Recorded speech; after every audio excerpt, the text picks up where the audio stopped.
আচ্ছা দেখো, এর আগে আমি তোমাদের লিনিয়ার প্রোগ্রামিং বা রৈখিক প্রোগ্রামবিধির ওপর একটা ক্লাস নিয়েছিলাম। এটা হচ্ছে আমাদের দ্বিতীয় ক্লাস। তো আগের ক্লাসে আমরা যে অংশটা আলোচনা করেছিলাম সেটা হচ্ছে যে বিভিন্ন দৈনন্দিন জীবনের মূলত অর্থনৈতিক বা বাণিজ্যিক যে সমস্যাগুলি, বিশেষ ধরনের যে সমস্যা, অর্থাৎ যেখানে একটা বড় সিচুয়েশন তৈরি করা হয় এবং তার মধ্যে থেকে সেখানে অনেক কটা বাধা থাকে বা কিছু কন্ডিশন থাকে, সেই কন্ডিশনগুলিকে ফুলফিল করে একটা নির্দিষ্ট লক্ষ্যে পৌঁছাতে হয়। অর্থাৎ কিনা একটা বিশেষ মুনাফা লাভ করতে হয়, বা কোথাও হয়তো ব্যয় সংক্রান্ত কোনো সমস্যা হলে সেখানে কি করে ব্যয়টাকে সবচেয়ে কম করা যায়, আর লাভ সংক্রান্ত সমস্যা হলে কি করে সবচেয়ে বেশি লাভ করা যায়। হ্যাঁ, সেইটাকে গণিতের সাহায্যে হিসাব করতে হলে সেই সমস্যাটিকে গণিতের ভাষায় আমাদের প্রকাশ করতে হয়। তো সেই গণিতের ভাষায় প্রকাশ করতে গেলে যে স্ট্রাকচারটা তৈরি করা হয় সেটার নাম দেওয়া হয় রৈখিক প্রোগ্রামবিধি সমস্যা বা লিনিয়ার প্রোগ্রামিং প্রবলেম, বা সংক্ষেপে এলপিপি। তো এই ধরনের যে সমস্যাগুলি দেওয়া থাকলে অঙ্কে তোমরা কিভাবে সেটাকে গণিত তোমাদের ম্যাথের ফরম্যাটে সাজাবে, অর্থাৎ সেটার করসপন্ডিং লিনিয়ার প্রোগ্রামিং প্রবলেমটা কি করে কনস্ট্রাক্ট করবে, বা রৈখিক প্রোগ্রামবিধি সমস্যাটা কি করে তৈরি করবে, সেটা আগের ক্লাসে আমি দেখিয়েছি। এই ক্লাসে আমাদের আলোচ্য বিষয় হচ্ছে যে ওই সমস্যার করসপন্ডিং যে ম্যাথমেটিক্যাল স্ট্রাকচারটা যে তোমরা তৈরি করলে, শুধু তৈরি করলেই তো হবে না, সেটা থেকে সলিউশন বার করতে হবে।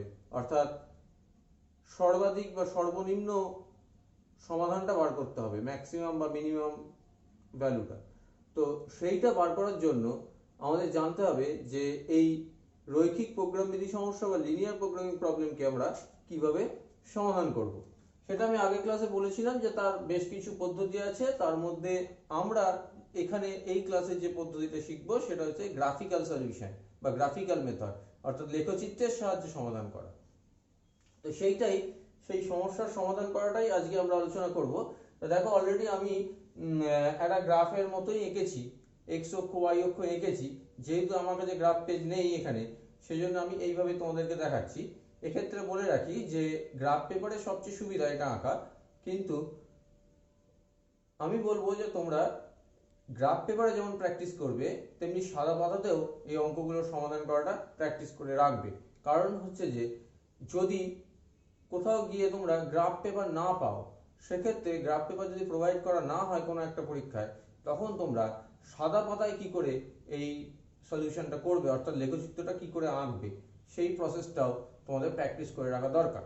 তো সেই জন্যই আমি মনে করো সাদা পাতাতেই যদি আঁকি, তাহলে কি করব, প্রথমেই আমাকে একটা এক্স অক্ষ ওয়াই অক্ষ এঁকে নিতে হবে, এবং তোমাদের কাছে স্কেল থাকবে, সেই স্কেল ইউজ করে এক্স অক্ষ এবং ওয়াই অক্ষের উপর সমদূরত্বে কয়েকটা দাগ বা কয়েকটা বিন্দু দিয়ে চিহ্নিত করে নিতে হবে। কারণ গ্রাফ পেপারে যেমন তোমরা জানো যে 1 2 3 4 ঘর কি করে গুনতে হয় সেটা সহজে গুনতে পারো, কিন্তু সাদা পাতায় গুনতে গেলে সেটা যাতে অসুবিধা না হয় সেই জন্য সমদূরত্বে কয়েকটা দাগ আমি দিয়ে রেখেছি। হ্যাঁ, এবার আসা যাক যে গ্রাফিক্যালি কি করে আমি এই ধরনের অঙ্কগুলোকে সমাধান করব। তো আমি একটা উদাহরণ এখানে লিখেছি, এরকম স্ট্রাকচারে অঙ্কগুলো আসে।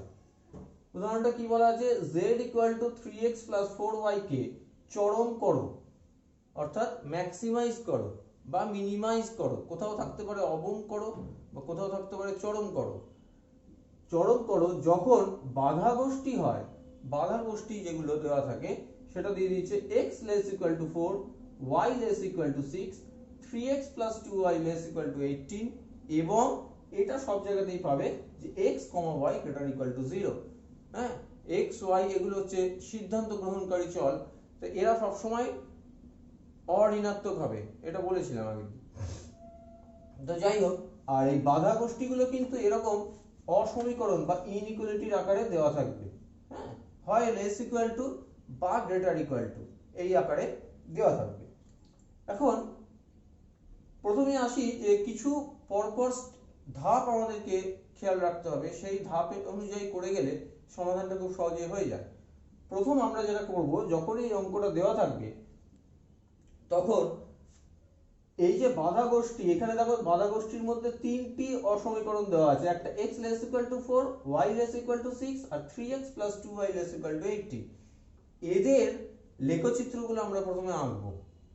বাধা গোষ্ঠীর অন্তর্গত যে অসমীকরণগুলি দেওয়া থাকবে তাদের লেখচিত্রগুলি প্রথমে আঁকতে হবে। আঁকলে আমরা কি পাবো? আমরা পাবো একটা ঘেরা অংশ বা মানে সীমাবদ্ধ বা অসীমাবদ্ধ অঞ্চল একটা পেতে পারি। হ্যাঁ, এটাকে এরকম একটা জায়গা পাবো লেখচিত্রের উপর বা এক্স এক্স ওয়াই তলের উপর। এই অংশটাকে আমরা বলবো কার্যকরী অঞ্চল। কার্যকরী অঞ্চল, কার্যকরী অঞ্চল কি না, এই যে এখান থেকে এই অসমীকরণগুলি সমাধান করে আমরা যে এক্স ওয়াই এর মান পাবো, সেই এক্স ওয়াই গুলো কি করবে, সেই এক্স ওয়াই গুলো আমার এই ফিজিবল সলিউশন বার করতে সাহায্য করবে, অর্থাৎ জেড এর মান বার করতে সাহায্য করবে। জেড এর অসংখ্য মান পেতে পারো একটা অঙ্কে, এক্স ওয়াই এ যে যে মান নেবে তার উপর ডিপেন্ড করে জেড এর অসংখ্য মান পেতে পারো। তার মধ্যে কোনো একটা মান হবে সর্বোচ্চ, কোনো একটা মানের জন্য জেড হবে সর্বনিম্ন। ঠিক আছে? তা এই যে কার্যকরী অঞ্চল মানে এটা এমন একটা অঞ্চল যে অঞ্চলের মধ্যে সেই সমস্ত এক্স ওয়াই গুলো সবকটা এক্স ওয়াই অবস্থান করছে যাদের জন্য এই বাধা গোষ্ঠীটা স্যাটিসফাই করবে, অর্থাৎ এই শর্তগুলো মেনে চলবে এবং জেড এর মান বার করবে, জেড এর একটা মান দেবে। ঠিক আছে? এখন এই কার্যকরী অঞ্চলের এই যে কৌণিক বিন্দু একটা করে তৈরি হয়েছে,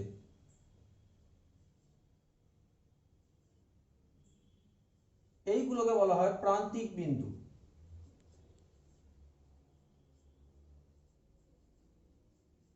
তাহলে আমরা যখন সলিউশন করব বা লেখচিত্র যখন করব, তখন প্রথমত আমাকে কার্যকরী অঞ্চলটা তৈরি করতে হবে। তৈরি করার পর এই যে প্রান্তিক বিন্দুগুলি, সেগুলির স্থানাঙ্কগুলো আমাকে নির্ণয় করে নিতে হবে, চিহ্নিত করে। প্রান্তিক বিন্দুগুলো চিহ্নিত করব, করে স্থানাঙ্কগুলো নির্ণয় করে নেব। হলো, এটা গেল আমার দ্বিতীয় ধাপ সলভ করার জন্য। লাস্ট ধাপ হচ্ছে, যেই এই স্থানাঙ্কগুলো আমি পেয়ে গেলাম, এবার মনে করো এই স্থানাঙ্কটা নিয়ে জেড এ বসাবো, বসিয়ে জেড এর একটা মান বার করব। আবার এই স্থানাঙ্কের জন্য জেড এর একটা মান বার করব, এই স্থানাঙ্কের জন্য জেড এর মান, এই স্থানাঙ্কের জন্য জেড এর মান, আর এই স্থানাঙ্কের জন্য জেড এর মান বার করব। করে দেখতে হবে জেড এর যে মানগুলো পেলাম তার মধ্যে কোনটা সবচেয়ে বড়। যেটা হবে সেটাই হচ্ছে এই জেড এর চরম মান। ঠিক আছে? সাপোজ এই বিন্দুতে জেড এর চরম মান পেলে, তাহলে এই বিন্দুতে এক্স এর যে মান আর ওয়াই এর যে মান, সেটাই হচ্ছে আমার নির্ণয় সমাধান, যে ওই এক্স এর এবং ওয়াই এর ওই মানের জন্য আমি জেড কে চরম করতে পারবো। বুঝতে পারলাম কি? এবার দেখো আমি অঙ্কটাতে আসি। তাহলে এর আগে তো আমরা একটা এক্স ওয়াই দিয়ে একটা রৈখিক সমীকরণ দেওয়া থাকলে তার গ্রাফটা কি করে আঁকতে হয় সেটা দেখেছি, শিখেছি অন্যান্য ক্লাসে, নিচু ক্লাসে। এখন এখানে কি আছে, প্রথমটা যেমন লক্ষ্য করো, x less equal to 4, এর লেখচিত্রটা বা গ্রাফটা আঁকতে হবে। কি করে আঁকবে? যদি x is equal to 4, এর করসপন্ডিং, এটা তো ইনইকুয়ালিটি বা অসমীকরণ, এর করসপন্ডিং সমীকরণটা কি, x is equal to 4। তো প্রথমে আমরা x is equal to 4 টা আঁকি। কিভাবে আঁকবে? তাহলে x is equal to 4, তাহলে x অক্ষের ডান দিক বরাবর 4 ঘর নিলাম, দিয়ে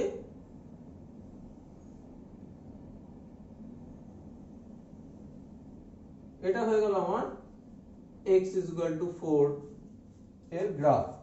এবার দেখো এখানে বলা আছে, অরিজিনালি বলা আছে x less equal to 4, তা এটা তো x is equal to 4 এর গ্রাফ আঁকলাম। এবার দু রকম হতে পারে, x less equal to 4 হতে পারে বা x greater equal to 4 হতে পারে। Actually x is equal to 4 গ্রাফটা কি করে, টোটাল xy তল, এটা হচ্ছে xy তল, একে দুটো ভাগ করেছে। দেখো এর এদিকটা একটা ভাগ, ডান দিকটা একটা ভাগ। ঠিক আছে? এই বাঁ দিকটা একটা ভাগ, ডান দিকটা একটা ভাগ। এবার অসমীকরণ মানে হচ্ছে এর করসপন্ডিং সমীকরণটি মোট সমতলটাকে যে দুটো ভাগে ভাগ করে তার কোনো একটা ভাগকে এই অসমীকরণটা সূচিত করবে। এখন আমাদের জানতে হবে যে আমরা অসমীকরণ দেখে কি করে বুঝবো যে এটা ওই দুটো অর্ধ তলের কোন অর্ধতলটাকে সূচিত করছে, অর্থাৎ কোন অর্ধতলটাকে আমরা ধরবো। সেটা নিয়ম হচ্ছে, এই যে সমীকরণ, এখানে মূল বিন্দু স্থানাঙ্কটা বসিয়ে দাও এক্স ওয়াই এর জায়গায়। যদিও এখানে শুধু এক্স আছে, কিন্তু কোনো সমীকরণে এক্স ওয়াই দুটোই থাকবে। মূল বিন্দু স্থানাঙ্ক এক্স ওয়াই এর পরিবর্তে বসিয়ে দাও। বসিয়ে দেখো যে সেই অসমীকরণটি স্যাটিসফাই করছে কিনা, ইনইকুয়ালিটিটি স্যাটিসফাই করছে কিনা। যদি করে, তাহলে এই অসমীকরণটি কোন অর্ধতলকে সূচিত করবে, না যে অর্ধতলের মধ্যে মূল বিন্দুটা অবস্থান করছে। দেখো এই যে x = 4 আঁকলাম, এই যে দুটো অর্ধতলে ভাগ করেছে, এটা একটা অর্ধতল আর এদিকটা একটা অর্ধতল। তার মধ্যে একটাতে মূল বিন্দু আছে, আরেকটাতে মূল বিন্দু নেই। তাহলে আমি এই অসমীকরণে x y এর জায়গায় 0 0 যদি বসাই, তাহলে কত হয়, এখানে x এর জায়গায় 0 বসালে 0 = 4, সেটা সত্য, এটা ট্রু ভ্যালু। তাহলে এটা স্যাটিসফাই করছে মূল বিন্দুটা। তাহলে আমি বলবো কি, যে এই x = 4 এর গ্রাফ যদি আঁকতে দেয়, তাহলে কি হবে, এই গ্রাফটা এঁকে কোন দিকটাকে সূচিত করব, এই দিকটাকে। এক্ষেত্রে কিন্তু অনেক বেশি অ্যারো দিয়ে চিহ্নিত করা যায়, কিন্তু তাতে ছবিটা পরিষ্কার আর থাকে না। সেই জন্য বেটার হচ্ছে এরকম লাইনটাকে টেনে দুই প্রান্তে দুটো তীর চিহ্ন দিয়ে দিলে। তাহলে x = 4 এর গ্রাফটা আমার আঁকা হয়ে গেল। সেটা কিরকম হলো, কোন ক্ষেত্রটাকে দেখাচ্ছে, এই সাইডের ক্ষেত্রটাকে, যত দূর অবধি উপর নিচে যাওয়া যায় এই সাইডের ক্ষেত্রটাকে শো করছে। নেক্সট আসো y = 6। তাহলে y = 6 হলে তার করেসপন্ডিং সমীকরণটা কি, y = 6। তাহলে কাউন্ট করো, 1 2 3 4 5 6। তাহলে এইখান থেকে যাবে,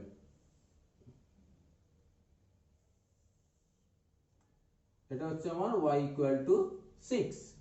এখানেও একই নিয়ম, এই যে y = 6, এখানে x y এর জায়গায় 0 0 বসাও। বসালে দেখো স্যাটিসফাই করছে কিনা। দেখো অবশ্যই স্যাটিসফাই করছে, y এর জায়গায় 0 বসালে 0 = 6 হচ্ছে, যেটা সঠিক। তাহলে y = 6 মানে কোন অংশটা হবে, মূল বিন্দু যেদিকে আছে সেদিকটা, এইটা। ঠিক আছে। এবার নেক্সট আসি 3 নম্বর যে অসমীকরণটা দেওয়া আছে, কি আছে, 3x + 2y ≤ 18। এর করেসপন্ডিং সমীকরণটা ধরে নাও, 3x + 2y = 18। 18 দিয়ে ডিভাইড করো, তাহলে x/6 + y/9 = 1। এটা নিশ্চয়ই তোমরা জানো, এটা হচ্ছে সরলরেখার ছেদিতাংশ আকারের সমীকরণ, x/a + y/b = 1, যেখানে a হচ্ছে x অক্ষের ছেদিতাংশ আর b হচ্ছে y অক্ষের ছেদিতাংশ। তাহলে এই আকারে সাজিয়ে নিলে এটা গ্রাফটা ড্র করতে সুবিধা হয়। কি করে ড্র করব, এটা x অক্ষকে কোথায় ছেদ করে, এই সমীকরণটা 6, 0 বিন্দুতে। তাহলে এখানে 6, 0 বিন্দুটা নাও, এটা। আর y অক্ষকে কোথায় করে, 0, 9 বিন্দুতে। তাহলে 6 অবধি নেওয়া ছিল, 7 8 9। তাহলে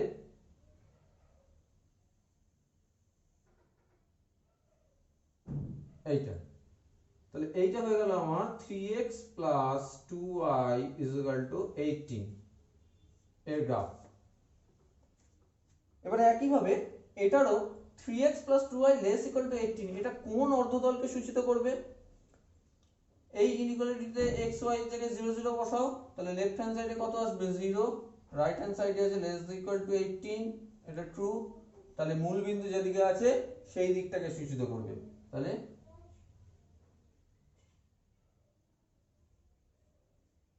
হয়ে গেল। তাহলে আমার বাধা গোষ্ঠীর অন্তর্গত যে কটা অসমীকরণ দেওয়া ছিল, হ্যাঁ, সেগুলো করেসপন্ডিং গ্রাফ আমার আঁকা হয়ে গেছে। আর এর সাথে এক্সট্রা কি ছিল, x > 0 y > 0। x = 0 মানে হচ্ছে y অ্যাক্সিস, greater = 0 মানে ডান দিকটা। তাহলে আর y > 0 মানে হচ্ছে x অক্ষ, x অক্ষের উপর দিকটা। হয়ে গেল। এবার দেখো বাধা গোষ্ঠীর অন্তর্গত অসমীকরণগুলির গ্রাফ আমাদের আঁকা হয়ে গেল। এবার আমি যে বলেছিলাম যে আমাদের কয়েকটা ধাপ লক্ষ্য রাখতে হয় অঙ্কগুলো সমাধান করার জন্য, তাহলে প্রথম ধাপটা কি ছিল? কার্যকর অঞ্চলটি চিহ্নিত করা বা কার্যকর অঞ্চলটি অঙ্কন করা এবং কৌণিক বিন্দুগুলি চিহ্নিত করা।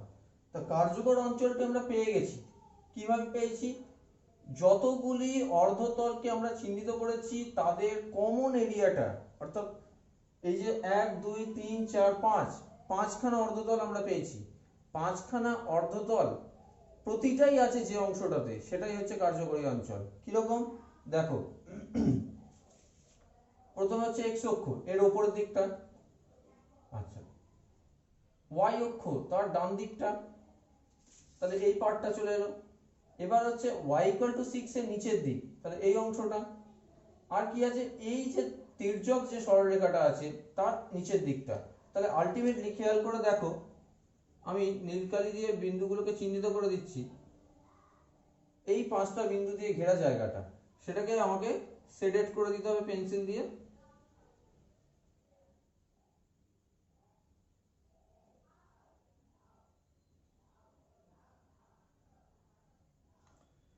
কোনো কোনো অঙ্কে তোমাদের সমাধান নাও চাইতে পারে, তোমাদের শুধুমাত্র বলতে পারে কার্যকরী অঞ্চলটি অঙ্কন করো, কার্যকর অঞ্চলটি অঙ্কন করো, তখন কিন্তু এত দূর এঁকেই থেমে যেতে হবে, শুধু কৌণিক বিন্দুগুলোর নাম দিয়ে দিতে হবে। ও, এটা হচ্ছে এ বিন্দু, এটা বি বিন্দু নাম দাও, এটা সি নাম দাও, এটা নাম দাও ডি, দিয়ে লিখে দিতে হবে অতএব ও এ বি সি ডি হলো নির্ণেয় কার্যকর অঞ্চল। হলো? আচ্ছা, যাই হোক, আমরা তো সমাধান অবধি দেখবো এখানে। তাহলে এরপরে নেক্সট আমাদের সমাধান করতে গেলে স্টেপ কি? কৌণিক প্রান্তিক বিন্দুগুলি স্থানাঙ্ক বার করা। প্রথম হচ্ছে মূল বিন্দু ও 0 0। এ বিন্দু স্থানাঙ্ক কত হবে? দেখো এটা কিসের লাইন? x = 4 এর লাইন। তাহলে এ বিন্দু স্থানাঙ্ক x অক্ষের উপর আছে, তাহলে কত হবে? 4, 0। একই ভাবে ডি বিন্দু স্থানাঙ্ক কত হবে? এটা দেখো y = 6 লাইন, তাহলে ডি বিন্দু স্থানাঙ্ক হবে 0, 6। নেক্সট আর কি পড়ে থাকছে? বি বিন্দু। বি বিন্দু স্থানাঙ্ক বার করতে গেলে এটা কোন দুটোর ছেদ বিন্দু? না দেখো, একটা হচ্ছে এই তির্যক যে 3x + 2y = 18 এটা, আর x = 4, এই লাইনটা আর এই লাইনটার ছেদ বিন্দু হচ্ছে বি। তাহলে সমাধান করো। কাকে কাকে সমাধান করতে হবে? 3x + 2y = 18 আর x = 4। এই দুটো সমাধান করলে কি পাবে? প্রথম সমীকরণে x এর জায়গায় 4 বসিয়ে দাও, তাহলে 2y = পাবে 18 - 12 = 6, তাহলে y = 3। তাহলে বি বিন্দু স্থানাঙ্ক কত হলো? 4, 3। 4, 3। নেক্সট হচ্ছে সি বিন্দু স্থানাঙ্ক। সি বিন্দু স্থানাঙ্ক কি করে পাবে? কোনটা কোনটা ছেদ করে সি বিন্দু তৈরি হয়েছে? না 3x + 2y = 18 আর y = 6, এই দুটোর ছেদ বিন্দু হচ্ছে সি বিন্দু।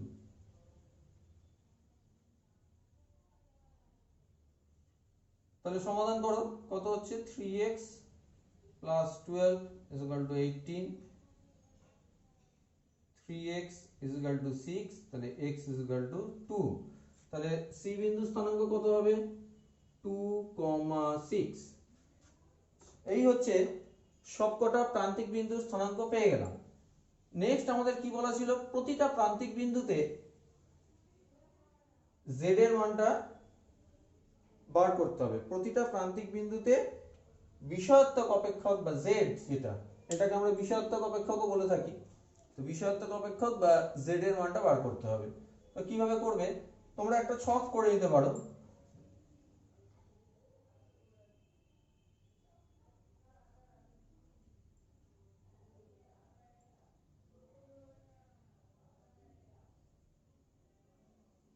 একটা করতে পারো প্রান্তিক বিন্দুর কলাম, আর একটা করতে পারো বিষয়াত্মক অপেক্ষক বা z এর কলাম। কি কি বিন্দু আছে? একটা হচ্ছে ও বিন্দু অর্থাৎ 0 0, একটা আছে এ বিন্দু অর্থাৎ 4, 0, বি হচ্ছে 4, 3, সি হচ্ছে 2, 6, ডি হচ্ছে 0, 6। এবার দেখো প্রথমে ও বিন্দু, ও বিন্দুতে z এর মান কত হবে? দেখো 0।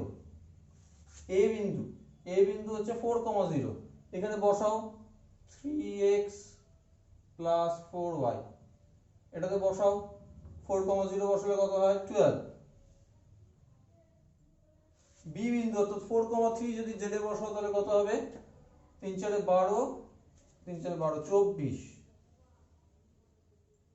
সি বিন্দু অর্থাৎ 2,6 যদি এখানে বসাও তাহলে হবে 30, আর ডি বিন্দুটা যদি বসাও তাহলে হবে 24। দেখো তাহলে সর্বাধিক কোনটা, এটা। তাহলে কোন বিন্দুতে আমরা এই বিষয়াত্মক অপেক্ষক বা জেড এর চরম মান পেলাম, না সি বিন্দুতে। ঠিক আছে, তাহলে আমার নির্ণায়ক সমাধান কি হবে, যে জেড কে চরম করতে হলে নির্ণায়ক সমাধানটা হবে x = 2 আর y = 6। এটা হচ্ছে আমার নির্ণায়ক সমাধান। ঠিক আছে, এটা গেল একটা অঙ্ক। আরেকটা অঙ্ক তোমাদেরকে করে দেখাই আমি।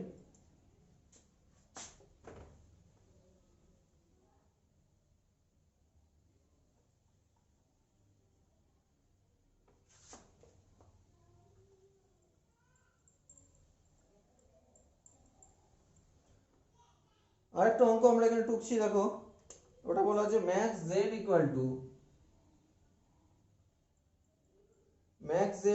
12x + 9y, আর বাধা গোষ্ঠী আছে 4x + y <= 16, 2x + 2y <= 10, আর x, y > 0। তো এটাও করতে হলে প্রথমে আগের মতোই আমাদের x অক্ষ y অক্ষটা এঁকে নিতে হবে।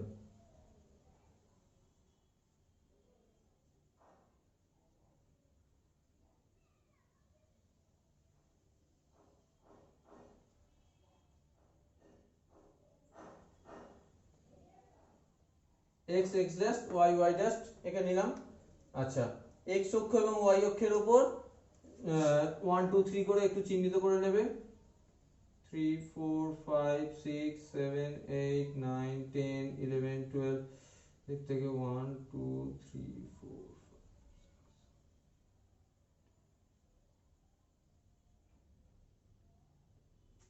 ঠিক আছে, এরকম ভাবে নেওয়া আছে।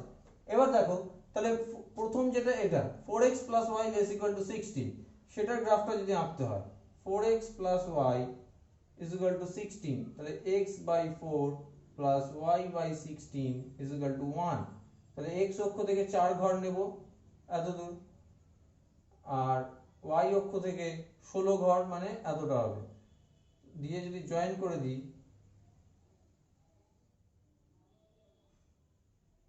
এইটা, এটা হয়ে গেল আমার 4x + y = 16 হলো। এবার দেখো আগের মতোই ইনইকুয়ালিটিটা কি ছিল, 4x + y > 16, তাহলে x y এর জায়গায় মূল বিন্দু বসাও 0 0। দেখো এটা স্যাটিসফাই করছে, তাহলে মূল বিন্দু যেদিকে আছে সেদিকটাই সূচিত করবে, তাহলে এই অংশটা। নেক্সট কি আছে, 2x + 2y > 10, অর্থাৎ 2x + 2y = 10 যদি ধরি, তাহলে x/5 + y/5 = 1। তাহলে x অক্ষ থেকে 5 ঘর আর y অক্ষ থেকে 5 ঘর।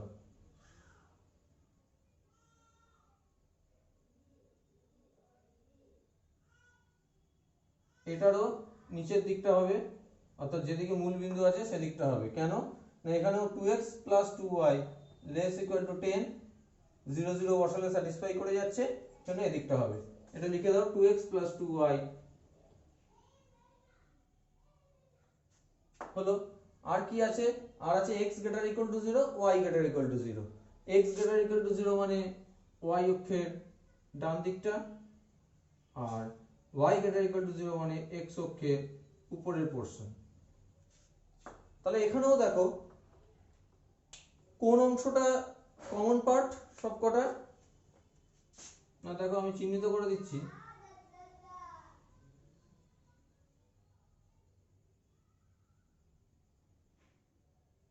এখানে একটা বিন্দু তৈরি হয়েছে a বিন্দু, এখানে একটা বিন্দু তৈরি হয়েছে b বিন্দু, এখানে একটা c বিন্দু। তাহলে কোন অংশটা হলো ও এ বি সি, এই যে একটা বহুভুজ তৈরি হয়েছে, এটাই হচ্ছে আমার কার্যকর অঞ্চল। এবার প্রান্তিক বিন্দুগুলোর স্থানাঙ্ক বার করে নিতে হবে। যেমন ও বিন্দুর স্থানাঙ্ক সবসময় 0 0, এ বিন্দুর স্থানাঙ্ক কত? এ বিন্দু মানে হচ্ছে তোমার এক্স অক্ষের সঙ্গে 4x + y = 16 এর ছেদ বিন্দু, তাহলে এটা হয়ে যাবে 4,0। আচ্ছা, সি বিন্দুর স্থানাঙ্ক কত? 2x + 2y = 10 এর যে গ্রাফ সেটা y অক্ষকে যেখানে ছেদ করেছে, y অক্ষকে ছেদ করা মানে x = 0 বসানো, x = 0 বসালে এটা হয়ে যাবে 0,5। আর আছে বি বিন্দুটা, বি বিন্দুটা কি করে পাবে না, বি বিন্দু মানে হচ্ছে 4x + y = 16, এই যে এটা, আর 2x + 2y = 10 এদের ছেদ বিন্দু। তাহলে সমাধান করো, 4x + y = 16 আর 2x + 2y = 10 টাকে আমি লিখতে পারি x + y = 5, পুরোটা থেকে 2 কমন নিয়ে মাইনাস করো, 3x = 11, x = 11/3 আর y = হবে 5 - 11/3 মানে 4/3। ঠিক আছে, তাহলে বি বিন্দু স্থানাঙ্ক হয়ে গেল 11/3, 4/3 হলো। কোনো কোনো জায়গায় এরকম ভগ্নাংশ আসতে পারে, কোনো ব্যাপার না। এবার আমাদের করণীয় কি, এই যে চারটে বিন্দুতে z এর মানটা বার করা, অর্থাৎ বিষয়াত্মক অপেক্ষকের মানটা বার করা। তাহলে z at o কত হবে, অর্থাৎ মূল বিন্দুতে ও বিন্দুতে সবসময় 0 হবে। z at a, অর্থাৎ a বিন্দুতে z এর মান কত হবে, 4,0, তাহলে 4 × 8 = 48। z at b কত হবে, b বিন্দুতে বসাও 12 × 11/3 প্লাস 9 × 4/3, তাহলে কত হয় 44 প্লাস 12 56। আর z at c কত হবে, 12 × 0 প্লাস 9 × 5 দ্যাট ইজ 45। তাহলে কোনটা বড় হলো, দেখো এইটা সবচেয়ে বড় 56টা, অর্থাৎ এই বি বিন্দুটা, এই বিন্দুতেই z এর চরম মান পাওয়া যাবে, অর্থাৎ তার করসপন্ডিং যে x y এর মান, অর্থাৎ x = 11/3, y = 4/3, this is the required answer. ঠিক আছে, তো যাই হোক এইভাবেই করতে হবে তোমাদের অঙ্কগুলো। এটা হচ্ছে একটা ধরনের অঙ্ক। এক্ষেত্রে দেখো কার্যকর অঞ্চলটা কিন্তু এরকম সীমাবদ্ধ একটা অঞ্চল পাওয়া যাচ্ছে। এরকম আরো বেশ কিছু অঙ্ক আমি পরের ক্লাসে করাবো, যেখানে পাবে যে এই কার্যকর অঞ্চলটা কিন্তু আর সীমাবদ্ধ থাকে না, একদিকটা উন্মুক্ত থাকে অন্তত। হ্যাঁ, সেক্ষেত্রে কিভাবে করবে, বা এরকম অনেক সমস্যা থাকে যেখানে কোনো রকম সমাধান আমরা পাবো না, সেগুলো আমি আবার নেক্সট ক্লাসে আলোচনা করব। এখন মেইন যেটা আলোচনা করলাম, যেগুলোর ক্ষেত্রে এটা হচ্ছে একটা টাইপের অঙ্ক যেগুলোর ক্ষেত্রে কার্যকর অঞ্চলটা সীমাবদ্ধ হয় এবং একটা সমাধান পাওয়া যায়। হ্যাঁ, যখন ইনইকুয়ালিটিগুলো গ্রেটার ইকুয়াল টু সাইন হয়ে যাবে না, তখনই দেখবে গ্রেটার ইকুয়াল টু মানেই বাইরের দিকে চলে যাচ্ছে, এটা কি মূল বিন্দুর দিকে আসছে সবকিছু, সব কটা দেখো। আর যখনই গ্রেটার ইকুয়াল টু হয়ে যাচ্ছে ইনইকুয়ালিটিগুলো, তখন সেটা হয়ে যাচ্ছে এই সাইডটাতে, অর্থাৎ মূল বিন্দু থেকে আরো দূরে। তখন কিন্তু সব সময় কার্যকর অঞ্চলটা বদ্ধ হয় না, কোনো কোনো ক্ষেত্রে তখন উন্মুক্ত কার্যকর অঞ্চল পাওয়া যায়, সেক্ষেত্রে সমাধান নাও পাওয়া যেতে পারে। তো যাই হোক, এটা একরকম করলাম। নেক্সট ক্লাসে আমি আরো কয়েকটা অঙ্ক এরকম করে দেখাবো। এটা দেখো এবং দেখে এরকম কিছু অঙ্ক প্র্যাকটিস করার চেষ্টা করো বাড়িতে। ঠিক আছে, তো নেক্সট ক্লাসে আমি অন্য টাইপের অঙ্কগুলো আলোচনা করব।